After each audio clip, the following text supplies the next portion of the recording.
स्वामी विवेकानंद एक संत होने के साथ साथ बहुत अच्छे टीचर भी थे। वह अक्सर बोलते हैं कि अपने काम से प्यार करना और बदले में कुछ न मिलने की आशा करना ही असल जीवन में कर्म योग कहलाता है। दोस्तों, उनके द्वारा लिखी गई कर्म योग बुक में एक बेहद अच्छा चैप्टर आपको देखने को मिलेगा। उनमें बताया गया है कि कैसे 3 नीले रंग के पक्षियों ने अपना कर्म निभाने के लिए अपनी जान तक दे डाली। उनके लिए कर्म सबसे पहले था और जीवन उसके बाद। दोस्तों, यह स्टोरी आपको जीवन जीने का एक नजरिया सिखाएगी। कृपया ध्यान से सुनिएगा।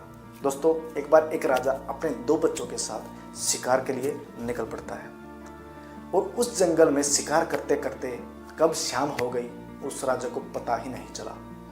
जब वह अपने घर की तरफ लौटने का एक आदेश अपने बच्चों को देते हैं तो बहुत ज़्यादा भूल भुलैया होने के कारण वह रास्ता भटक जाते हैं और बहुत ज़्यादा घूमने की वजह से उनको थकान महसूस होने लग जाती है और एक समय के बाद वह जंगल से बाहर निकलने का इरादा भी भूल जाते हैं। सुबह होने तक का हमें इंतजार करना होगा, तब तक हमें इस जंगल में ही इस समय को व्यतीत करना पड़ेगा। राजा और दोनों बच्चे एक पेड़ के नीचे जाकर के विश्राम करने के लिए बैठ जाते हैं। यह सारा का सारा किस्सा ऊपर बैठे 2 नीले रंग के पक्षी देखते रहते हैं। उन दोनों पक्षियों की नज़र जैसे ही राजा पर पड़ी तो उनमें से एक पक्षी अपनी पत्नी को बोलता है कि सुनो, कि हमारे घर पर मेहमान आए हैं और मेहमान हमेशा भगवान के समान माने जाते हैं, क्योंकि हमारे बड़े पूर्वज यही कह करके गए हैं। और अगर भगवान आपके घर पर आते हैं, अगर भगवान को बगैर खाना खाए हमारे यहाँ से भेजा गया तो ये सबसे बड़ा श्राप है, सबसे बड़ा पाप माना जाएगा। यह चीज़ सुन करके उसकी पत्नी बोलती है, हम कर भी क्या सकते हैं।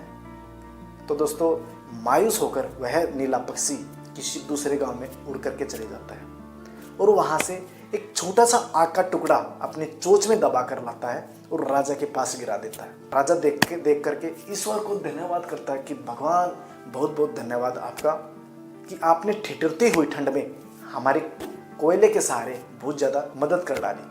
राजा की खुशी का ठिकाना नहीं था। वह बहुत सारी लकड़ियाँ बटोर करके आग जला डालता है और यह चीज़ देखते हुए दोनों पक्षी अत्यंत खुशी महसूस करते हैं। पर दोस्तों, कुछ समय के बाद उन दोनों पक्षियों में से एक पक्षी के दिमाग में आता है कि दोस्तों, अगर ये मेहमान यहाँ से खाना खाए बगैर गए तो हमारे लिए पाप है, हमारे लिए श्राप है। यह चीज़ देखते हुए वह नीला पक्षी दोबारा से उड़ने की कोशिश करता है और इधर उधर जाता है, लेकिन खाने का प्रावधान कहीं नज़र नहीं आता और वह आकर के अपनी पत्नी को बोलता है, सुनो, कि इनके खाने के लिए आसपास तो कुछ है ही नहीं।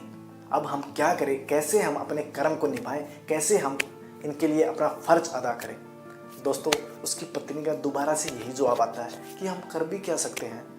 दोस्तों, लेकिन वह पक्षी मायूस और हताश नहीं होता और अपनी पत्नी को बोलता है कि अगर मेरी जान भी चली जाए, मैं इनको यहाँ से बगैर खाना खाए नहीं जाने दूंगा।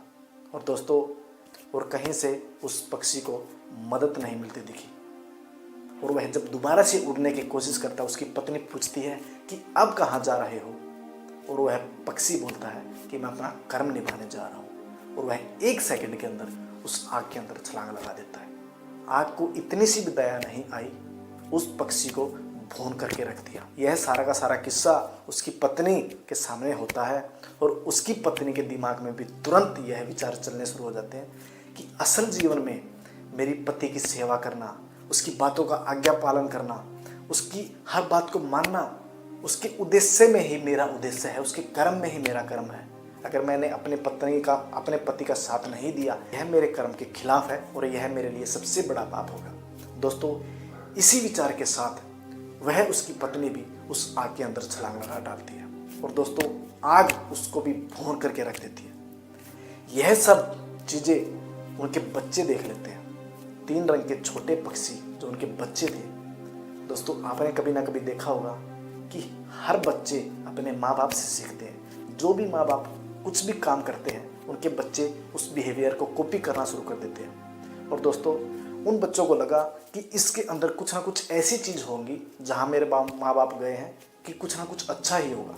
और दोस्तों, वे तीनों पक्षी भी इन आग के अंदर छलांग लगा डालते हैं और उन तीनों पक्षियों को भी भून करके रख दिया और उन 5 ने अपनी जान दे करके अपने कर्म को, अपने फर्ज को सबसे ऊपर रखा। दोस्तों, यही कर्मयोग में स्वामी विवेकानंद जी हमें सिखाना चाहते हैं कि आप जो भी काम करते हो उसमें अपना 100% दो, अपने कर्म को सबसे पहले नंबर पर रखो, उसका फल न मिलने की इच्छा बिल्कुल भी नहीं करनी चाहिए।